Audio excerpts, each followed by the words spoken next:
Hello friends, welcome back to the channel Sahil Pathan education में। तो आप सभी का स्वागत है। तो आज है तारीख 3 फरवरी 2026।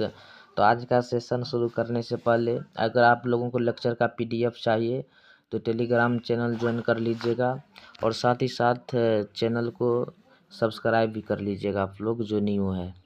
तो बढ़ते हैं आगे और देखते हैं आज का आर्टिकल क्या है। तो आज का आर्टिकल है US tariff on India reduce to 18% से मोदी एंड ट्रम्प। तो यहाँ पे यूएस का जो भारत पर टैरिफ था तो 18% रिड्यूस कम कर दिया गया है। तो किसका मानना है? मोदी और ट्रम्प का मानना है। तो बढ़ते हैं आगे और देखते हैं ये न्यूज़ क्या है। तो ये न्यूज़ है, तो न्यूज़ हम लोग देख लिए हैं कि कितना परसेंट, 18% टैरिफ रिड्यूस किया है, कम। तो ये किसका मानना है? मोदी और ट्रम्प का। तो both countries announced agreement on a trade deal. तो प्रधानमंत्री और अमेरिकी राष्ट्रपति ट्रम्प की बातचीत के बाद भारतीय वस्तुओं पर अमेरिकी टैरिफ घटकर 18% कर दिया गया। तो भारत अमेरिका के बीच व्यापार समझौते पर सहमति बनी। अब देखते हैं हाइलाइट्स क्या है, मुख्य बिंदु क्या है। तो earlier United State had imposed 50% penalty tariffs August 2025। तो पहले अमेरिका ने 50% दंडात्मक शुल्क लगाया था अगस्त 2025 में। तो यहाँ पे tariff reduction boost made in India exports. तो मेक इन इंडिया उत्पादों को बढ़ावा देने की बात है। India agree to reduce tariff and non tariff barriers for United State goods. तो भारत द्वारा अमेरिकी वस्तुओं पर टैरिफ व नॉन टैरिफ बाधाओं में कमी की बात है। स्ट्रेटजिक डायमेंशन, तो यहाँ पे रणनीति क्या है? Strengthening India United state strengthening partnership. तो भारत अमेरिका रणनीति साझेदारी मजबूत की बात है। तो trade link with geopolitics and energy security. तो व्यापार, भू राजनीति और ऊर्जा सुरक्षा से जुड़ाव का मुद्दा है। तो United state claims India will stop buying Russian oil. तो यहाँ पे रूसी तेल खरीद पर रोकने की यहाँ पे दावा किया है कौन? अमेरिका। तो अमेरिका यहाँ पे क्लेम दावा करता है कि India will stop buying Russian तेल, की भारत रूस से तेल ना खरीदे, ये क्लेम करता है यूएस। किस पे? इंडिया पे। तो इकोनॉमिक इम्पैक्ट, यहाँ पे आर्थिक प्रभाव क्या है? तो export growth in textiles engineering goods pharmaceuticals. तो टेक्सटाइल इंजीनियरिंग फार्मा निर्यात में वृद्धि की बात है। Improved investor confidence. तो निवेशकों का भरोसा बढ़ेगा। Better market access for Indian MSME. तो भारतीय एमएसएमई को बेहतर बाजार देने की बात है। यहाँ पे कंसर्न एंड चैलेंजेस, यहाँ पे कुछ चिंताएं हैं। क्या है चिंता? Impact on India's strategic autonomy, energy security concern, Russian oil reduce, official conformation by Indian awaited. तो यहाँ पे रणनीति स्वायत्तता पर प्रभाव, रूसी तेल कम होने से ऊर्जा सुरक्षा चुनौती, भारत की आधिकारिक पुष्टि अभी विशेष। तो यहाँ पे क्या है? रणनीति स्वायत्तता पर प्रभाव, मतलब सेल्फ ऑटोनॉमी पर क्या होगा? इम्पैक्ट पड़ेगा। रूसी तेल कम होने से ऊर्जा क्या होगा? ऊर्जा सुरक्षा चुनौती क्रिएट होगा। भारत की आधिकारिक पुष्टि अभी शेष। तो यहाँ पे यूपीएससी के पर्सपेक्टिव से देखते हैं, प्रीलिम्स के। तो क्या है? India United State trade relation, tariff versus non tariff barriers. तो make in India and external trade, energy geopolitics. तो यहाँ पे मेंस के पर्सपेक्टिव से क्या है? तो जीएस पेपर 2 एंड 3 के पर्सपेक्टिव से है India United state bilateral relation strategic partnership. GS paper 3 के पर्सपेक्टिव से है international trade and tariff, energy security, impact on Indian economy. तो ये इंपॉर्टेंट है जीएस पेपर 2 एंड 3 के पर्सपेक्टिव से। तो यहाँ पे मेंस के क्वेश्चन है। तो क्या? Discuss the implementation of tariff reduce. तो discuss the implementation of tariff reduce. तो डिस्कस करना है टैरिफ कम होने पे, किसके? तो by the US on India. तो भारत पर किसका टैरिफ? तो यूएस का tariff. US relation and India strategic autonomy, ये डिस्कस करना है। तो यहाँ पे वे फॉरवर्ड क्या है? तो balance trade gains with strategic independence, diversify energy source, strengthen WTO complaint trade diplomacy. तो व्यापार लाभ और रणनीति स्वायत्तता में संतुलन, ऊर्जा स्रोतों का विधिकरण, WTO अनुरूप व्यापार कूटनीति। तो यहाँ पे बढ़ते हैं आगे और देखते हैं नेक्स्ट आर्टिकल। तो नेक्स्ट आर्टिकल क्या है, तो फंडिंग फ्रेमवर्क एसेंशियल। तो यहाँ पे फंडिंग फ्रेमवर्क जरूरी है, किस लिए, तो इंश्योर यूपीआई। तो यूपीआई को इंश्योर करने के लिए, तो किस चीज़ में, तो फ्री सर्विस, तो फ्री सर्विस देने के लिए। तो यहाँ पे बढ़ते हैं आगे और देखते हैं क्या है, तो कंटेक्स्ट क्या है टॉपिक का, तो funding framework essential to keep UPI free. UPI को फ्री सर्विस देने के लिए फंडिंग फ्रेमवर्क की जरूरी है। उसके बाद UPI handles 21 billion transaction per month. तो यूपीआई जो है लगभग 21 अरब लेन देन संभालता है प्रत्येक मंथ। तो UPI has become critical digital public infrastructure DPI. तो यूपीआई भारत का एक प्रमुख डिजिटल सार्वजनिक अवसंरचना डीपीआई बन चुका है। अब बढ़ते हैं आगे, इनका देखते हैं why is the issue important. यह मुद्दा जो है महत्वपूर्ण क्यों है, तो देखते हैं सिग्निफिकेंस ऑफ यूपीआई। यूपीआई का सिग्निफिकेंस क्या है, बूस्ट डिजिटल पेमेंट एडोप्टेशन। तो यहाँ पे क्या होगा, डिजिटल पेमेंट्स को क्या करेगा, बूस्ट करेगा, बढ़ावा मिलेगा। उसके बाद integrate small and micro merchants into formal economy. तो यहाँ पे छोटे व्यापारी है, उसके बाद माइक्रो व्यापारी जो है मर्चेंट्स है, इनका इंटीग्रेटेड एकीकरण करेगा। ये क्या होगा, फॉर्मल इकोनॉमी क्या होगा, अर्थव्यवस्था से जोड़ा जाएगा। Enable instant low cost transaction, त्वरित और कम लागत वाला भुगतान तंत्र। तो ये सारी चीज़ क्या है, इम्पोर्टेंस है, महत्व। इसके कुछ कोर कंसर्न भी है, कुछ चिंताएं भी है। तो चिंताएं क्या है देखते हैं हम लोग, कि sustainability of free UPI. UPI is free for users and small merchants. तो यूपीआई किसके लिए फ्री है, तो किस किस यूजर के लिए, तो स्मॉल मर्चेंट्स, ठीक है। तो infrastructure of this scale requires continuous. तो यहाँ पे इतना बड़ी प्रणाली के लिए अस्थायी वित्तीय सहयोग आवश्यक है। तो यहाँ पे इनके इंफ्रास्ट्रक्चर के लिए क्या होगा, फंडिंग बहुत ज़रूरी है। तो ये याद रखिएगा आप लोग। तो need for a funding framework. तो यहाँ पे फंडिंग फ्रेमवर्क की नीड क्यों है, तो यहाँ पे हम लोग ये पढ़ते हैं यूपीआई को फ्री सर्विस के लिए फंडिंग की आवश्यकता पड़ती है। तो यहाँ पे ये समझना है कि नीड क्यों, ये फंडिंग जो है, फंडिंग फ्रेमवर्क इसका नीड क्यों है, तो ये हम लोग देखते हैं। तो सिस्टम अप टाइम एंड रिजेबिलिटी। तो सिस्टम की निरंतर उपलब्धता के लिए, fraud prevention and cyber security के लिए, धोखाधड़ी रोकथाम व साइबर सुरक्षा के लिए ये फंडिंग फ्रेमवर्क जरूरी है। तो उसके बाद डिस्प्यूट रिसोल्यूशन मैकेनिज्म, तो विवाद समाधान तंत्र, ये सारे चीज़ के लिए क्या है, फंडिंग फ्रेमवर्क जरूरी है। उसके बाद सजेस्ट पॉलिसी अप्रोच। तो यहाँ पे पॉलिसी का अप्रोच क्या है, सजेस्ट क्या है, तो ये हम लोग देखते हैं। Differentiate charging model. तो person to person P2P remain free. तो यहाँ पे व्यक्ति से व्यक्ति लेन देन निःशुल्क फ्री, इसमें कोई चार्ज नहीं लगेंगे। उसके बाद small and micro merchants accepted. तो यहाँ पे छोटा व्यापारी शुल्क से मुक्त। उसके बाद लार्ज हाई वॉल्यूम मर्चेंट्स में कंट्रीब्यूट। तो बड़े व्यापारी आंशिक योगदान संभव। तो यहाँ पे क्या है, आंशिक योगदान संभव किसका, तो बड़े व्यापारी। तो यहाँ पे देखते हैं inclusion versus sustainability balance act. तो यहाँ पे क्या है, inclusion should not be compromise. तो यहाँ पे क्या, वित्तीय समावेशन से समझौता नहीं, यहाँ पे क्या है, वित्तीय समावेशन से समझौता नहीं। उसके बाद large merchants can strengthen ecosystem. तो बड़े व्यापारी प्रणाली को मजबूत बना सकते हैं। ये सारी चीज़ क्या है, इंक्लूजन है इनका, सस्टेनेबिलिटी बैलेंसिंग एक्ट है। उसके बाद रोल ऑफ यूपीआई टुडे। तो आज हम लोग देखते हैं अभी के समय में, करेंट टाइम में यूपीआई का रोल क्या है। तो merchant payments, credit linked product, recurring payments and mandates. तो व्यापारी भुगतान, क्रेडिट लिंक्ड उत्पाद, आवर्ती भुगतान व मैंडेट, ये सारी चीज़ क्या है, रोल है किसका, यूपीआई का रोल है। अब देखते हैं गवर्नेंस इंस्टीट्यूट। तो गवर्नेंस एंड इंस्टीट्यूट के की स्टेक होल्डर्स क्या है, तो NPCI, RBI, government of India, payment council of India. तो भारत सरकार, पेमेंट्स काउंसिल ऑफ इंडिया, ये सारी चीज़ क्या, गवर्नेंस एंड इंस्टीट्यूट का की स्टेक होल्डर्स। उसके बाद इसके मेंस के पर्सपेक्टिव से क्या है, तो जीएस पेपर 2 और 3 के लिए, तो 2 में क्या है, तो government policy, digital governance, financial inclusion and Finch infrastructure. उसके बाद जीएस पेपर यहाँ पे हिंदी में है, तो जीएस पेपर 2 के लिए सरकारी नीति, डिजिटल गवर्नेंस, वित्तीय समावेशन, फिटनेस, अवसंरचना।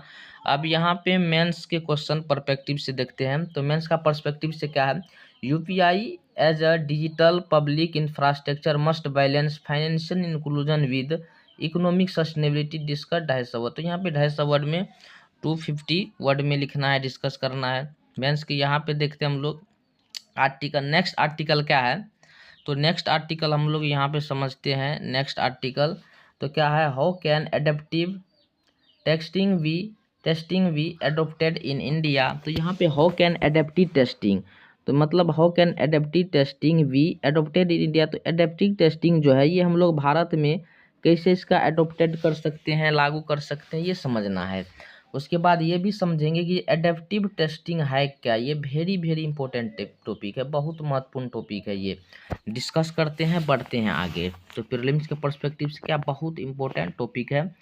तो यहाँ पे टॉपिक क्या है, टॉपिक है how can adaptive testing be adopted in India. तो भारत में अनुकूली प्रशिक्षा प्रणाली कैसे अपनाई जा सकती है। तो इसका बैकग्राउंड क्या, पृष्ठभूमि क्या है, IIT council recommendation exploring adaptive testing for JEE advanced.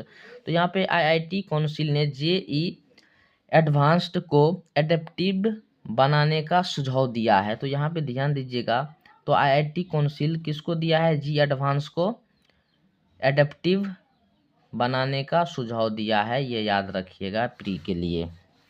उसके बाद इसका क्या है, पर्पस क्या है, more accurate and less stressful assessment. तो उद्देश्य क्या है कि अधिक सटीक और कम तनावपूर्ण मूल्यांकन। इनका क्या होगा, मूल्यांकन असेसमेंट करने में क्या करना, कोई तनाव ना कोई टाइम लगेगा। अब हम लोग समझते हैं आगे कि ये है क्या, व्हाट इज एडेप्टिव टेस्टिंग। तो एडेप्टिव टेस्टिंग क्या है, तो ये क्या है, तो a computer based test where question change according to candidate ability.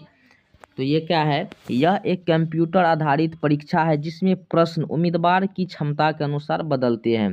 तो जैसे कोई भी यहाँ पे कैंडिडेट एग्जाम दे रहा है, यहाँ पे 2 कैंडिडेट है एग्जाम दे रहा है, यहाँ पे क्या होगा, क्वेश्चन अलग अलग। तो क्वेश्चन किस लेवल का दिया जाएगा कि मीडियम डिफिकल्ट क्वेश्चन रहेगा। अगर ये ए व्यक्ति, यहाँ पे ए व्यक्ति है, यहाँ पे बी है, तो यहाँ पे ए अगर इस क्वेश्चन को बना पाते हैं तो इससे उसको क्या होगा, थोड़ा high quality high difficult question दिया जाएगा। अगर बी कैटेगरी का स्टूडेंट इसको नहीं बना पाएगा तो उसको क्या होगा, इससे लो लेवल का क्वेश्चन दिया जाएगा।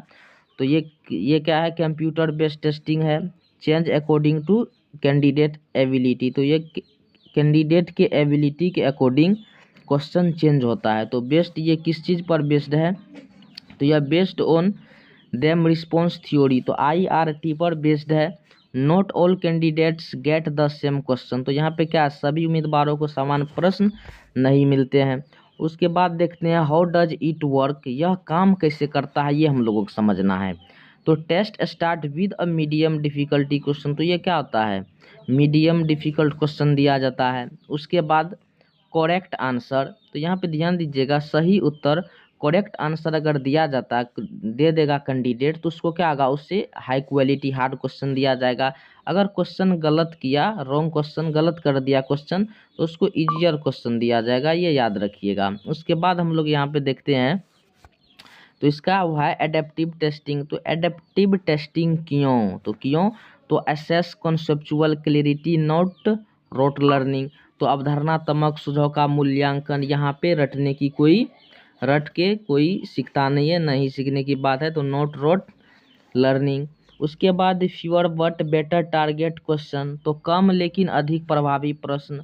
2 candidates may get different question but are जज नॉट द सेम स्केल। तो यहाँ पे अलग प्रश्न, समान पैमाना पर प्रश्न अलग अलग रहेंगे, लेकिन उसका पैमाना क्या रहेगा, सेम रहेगा, इक्वल रहेगा।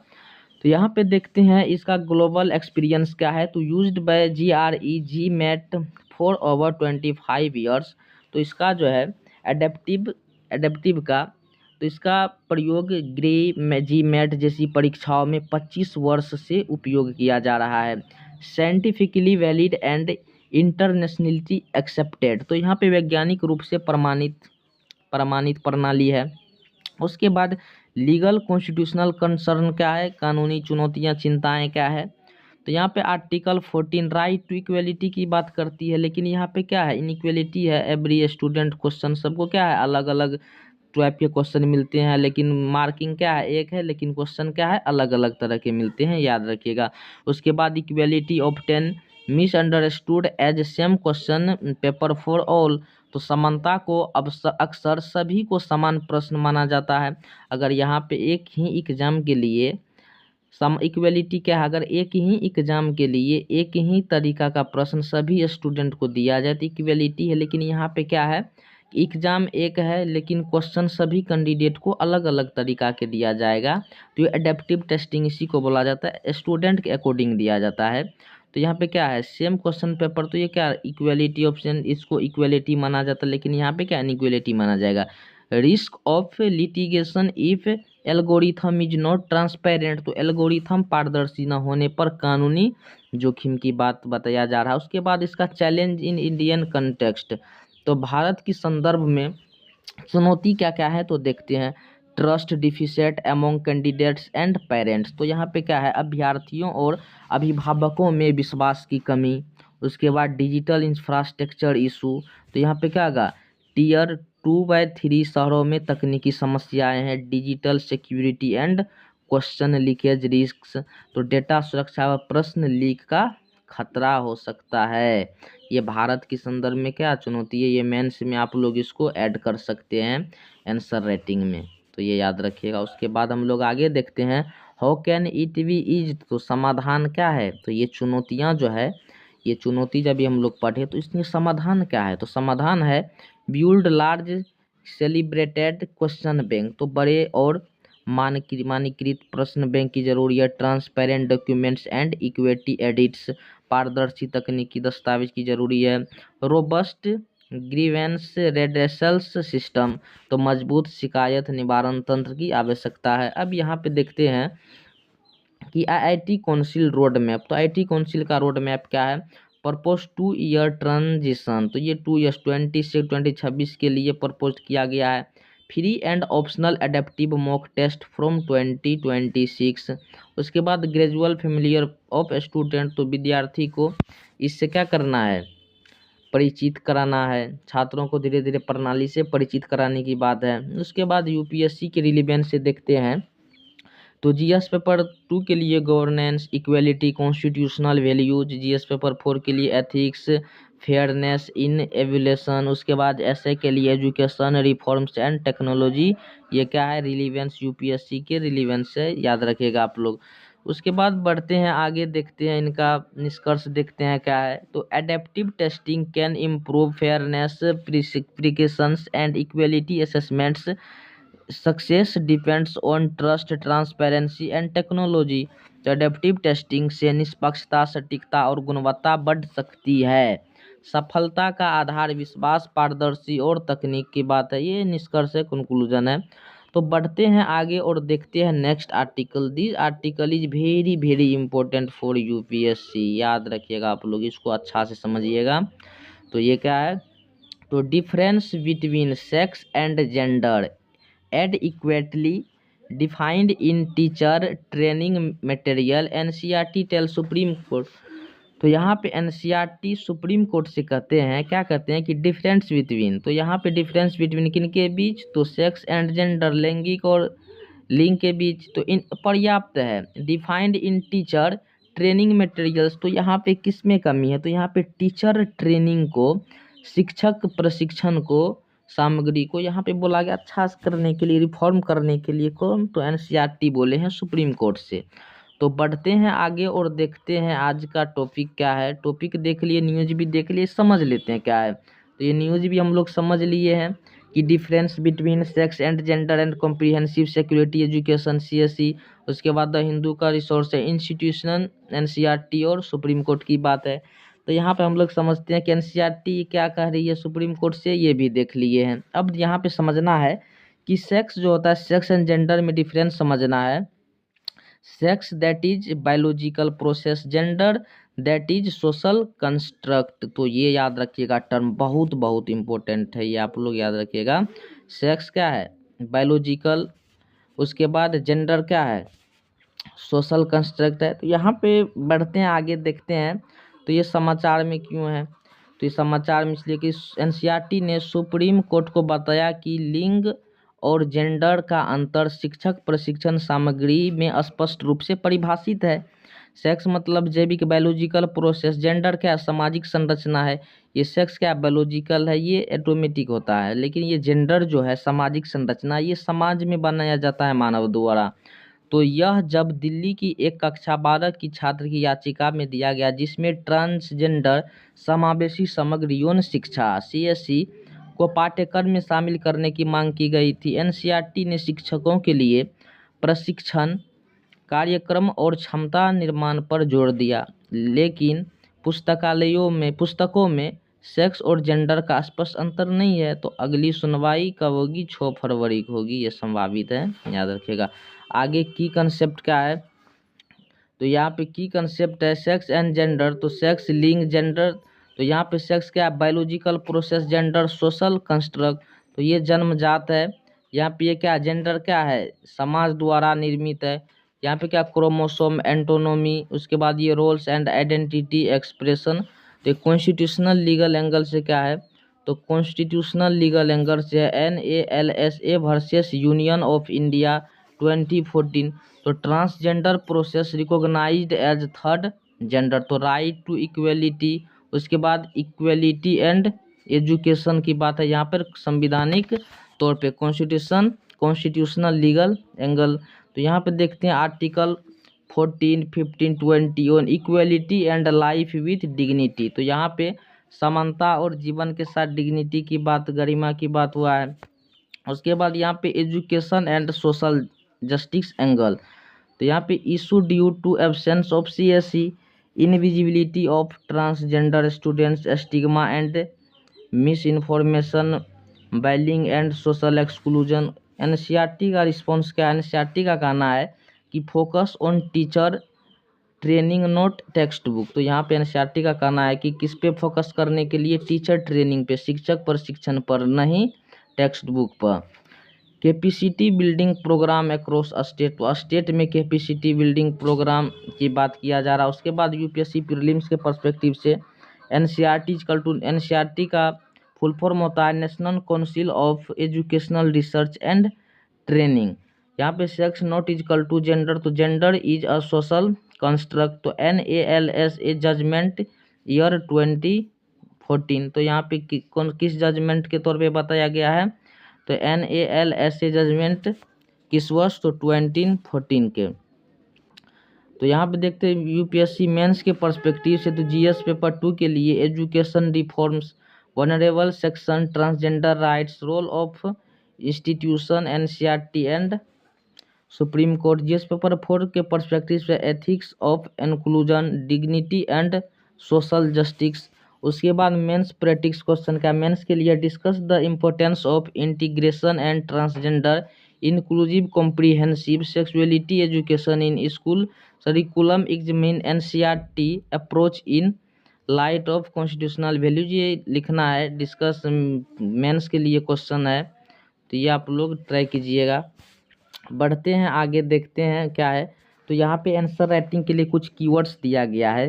तो gender inclusivity, social construct, dignity and equality, capacity building of teachers, ये बहुत इंपॉर्टेंट है, याद रखिएगा मेंस आंसर राइटिंग के लिए।